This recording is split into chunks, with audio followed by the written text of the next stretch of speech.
ವಿಜಯ್ ಹೆಸರೇಳಿ ಕೋಟಿ ಕೋಟಿ ಲೂಟಿ. ದುನಿಯಾ ವಿಜಯ್ ಹೆಸರು ಹೇಳಿ ಸೈಟ್ ಕೊಡಿಸುವುದಾಗಿ ನಂಬಿಸಿ ಕೋಟಿಗಟ್ಟಲೆ ಹಣ ವಂಚಿಸಿದ ಆರೋಪದ ಮೇಲೆ ಐವರ ವಿರುದ್ಧ ಸೋಲದೇವನಹಳ್ಳಿ ಪೊಲೀಸ್ ಠಾಣೆಯಲ್ಲಿ ಪ್ರಕರಣ ದಾಖಲಾಗಿದೆ.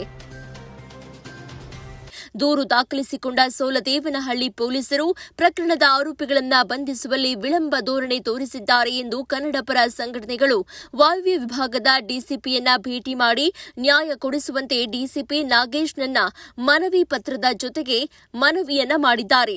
ನಂಗೆ ದುಡ್ಡಂದ್ರೆ ಲೆಕ್ಕ ಇಲ್ಲ, ನಾನು ಆಡ್ದಿರೋ ಆಟ ಇಲ್ಲ. ಸುಕನ್ಯಾ, ನರಸಿಂಹ, ರಾಮಣ್ಣ, ಉಮಾ, ಮಂಜುಳಾ ಎಂಬುವರ ವಿರುದ್ಧ ಈಗಾಗಲೇ ಪ್ರಕರಣ ದಾಖಲಾಗಿದೆ. ಪ್ರಕರಣ ದಾಖಲಿಸಿಕೊಂಡಿರುವ ಸೋಲದೇವನಹಳ್ಳಿ ಪೊಲೀಸರು ದೂರು ಕೊಟ್ಟವರ ವಿರುದ್ಧ ಮಲತಾಯಿ ಧೋರಣೆಯನ್ನ ತೋರಿಸುತ್ತಾ ಇದ್ದಾರೆ ಅಂತ ದೂರುದಾರರು ದೂರುತ್ತಿದ್ದಾರೆ. ಒಮ್ಮೆ ಈ ಫೋಟೋದಲ್ಲಿರುವವರನ್ನ ನೋಡಿಕೊಂಡು ಬಿಡಿ, ಇವರುಗಳು ಏನಾದರೂ ನಿಮ್ಮ ಹತ್ತಿರ ಬಂದ್ರೆ ಒಮ್ಮೆ ನೋಡಿಕೊಂಡು ವ್ಯವಹಾರ ಮಾಡಿ. ಉಂಡ ಮನೆಗೆ ದ್ರೋಹ ಬಗೆಯುವಂತಹ ಜೋಡಿಗಳು ಗಂಡ ಹೆಂಡತಿ ಅಂತ ಹೇಳಿಕೊಂಡು ನಿಮ್ಮ ಹತ್ತಿರ ಬರ್ತಾರೆ. ಅವರು ನಮಗೆ ನಾಯಕ ನಟ ಗೊತ್ತು, ಅವರ ಸಂಘದ ಅಧ್ಯಕ್ಷ ಅಂತ ಹೇಳಿಕೊಂಡು ನಿಮಗೆ ಪರಿಚಯ ಮಾಡಿಕೊಳ್ತಾರೆ. ನೀವೇನಾದ್ರೂ ಅವರ ಮಾತು ಕೇಳಿ ಹಣವನ್ನ ಕೊಟ್ರೆ ಪಂಗನಾಮ ಹಾಕಿ ಹೋಗ್ತಾರೆ. ಸರ್ಕಾರ ನಂದು, ಅಧಿಕಾರ ನಿಂದು, ಜಮೀನು ನಂದು, ಅಪರಾಧ ನಿಂದು. ಎಚ್ಚರ ಎಚ್ಚರ ಪ್ರಿಯ ವೀಕ್ಷಕರೇ, ಇವರುಗಳ ಮುಖವನ್ನ ಒಮ್ಮೆ ನೋಡ್ಕೋಬಿಡಿ. ಇವರನ್ನ ನಂಬಿ ಹಣವನ್ನ ಕೊಟ್ರೆ 3 ನಾಮ ಹಾಕಿ ಹೋಗ್ತಾರೆ.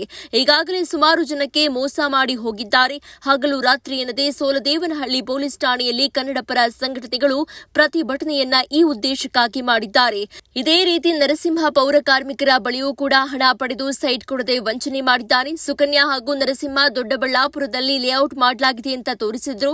ನಂತರ ಹಂತ ಹಂತವಾಗಿ ಹಣ ಪಡೆದು ಸೈಟ್ ಕೊಡದೆ ಸತಾಯಿಸಿದ್ರು. ಹಣ ವಾಪಸ್ ಕೊಡು ಅಂತ ಹೇಳಿದ್ರೆ ಹಣ ನರಸಿಂಹ ಕೊಡದೆ ಧಮಕಿ ಹಾಕಿದ್ದ. ಈ ಹಿನ್ನೆಲೆ ಸೋಲದೇವನಹಳ್ಳಿ ಪೊಲೀಸ್ ಠಾಣೆಯಲ್ಲಿ ಪ್ರಕರಣ ದಾಖಲಾಗಿತ್ತು. ಸುಮಾರು ಜನಕ್ಕೆ ಇದೇ ರೀತಿಯಾಗಿ ಮೋಸ ಮಾಡಿದ್ದಾರೆ. ನಟ ದುನಿಯಾ ವಿಜಯ್ ಹೆಸರು ಹೇಳಿಕೊಂಡು ಸಾಕಷ್ಟು ಜನಕ್ಕೆ ಕಮ್ಮಿ ದರದಲ್ಲಿ ಸೈಟ್ ಕೊಡಿಸ್ತೀನಿ ಅಂತ ಹೇಳಿ ಜನರ ಬಳಿ ಲಕ್ಷ ಲಕ್ಷ ಹಣವನ್ನ ಪಡೆದು ಯಾಮಾರಿಸಿದ್ದಾರೆ. ಸೋಲದೇವನಹಳ್ಳಿ ಪೊಲೀಸ್ ಠಾಣೆಯಲ್ಲಿ ದೂರನ್ನ ಕೂಡ ಮೋಸ ಹೋದವರು ದಾಖಲಿಸಿದ್ದಾರೆ. ಈ ಸಂದರ್ಭದಲ್ಲಿ ಗಂಗಾ, ಟೈಗರ್ ಅಶ್ವಿನಿ, ಆಶಾ, ಸುನೀತಾ ಬಾಯಿ, ಎಲ್ ರೂಪಾ, ಕನ್ನಡತಿ ನೇತ್ರಾವತಿ, ಪದ್ಮಾ, ಚಳುವಳಿ ಗುಲಾವಿ, ನಳಿನ, ಮಂಗಳ ಗೌರಮ್ಮ, ಸುರೇಶ್ ಪಾಟೀಲ್, ಪರಮೇಶ್ವರ್, ತೆಂಕನಹಳ್ಳಿ ಪುಟ್ಟೇಗೌಡರು ಮತ್ತು ಇತರರು ಉಪಸ್ಥಿತರಿದ್ದರು.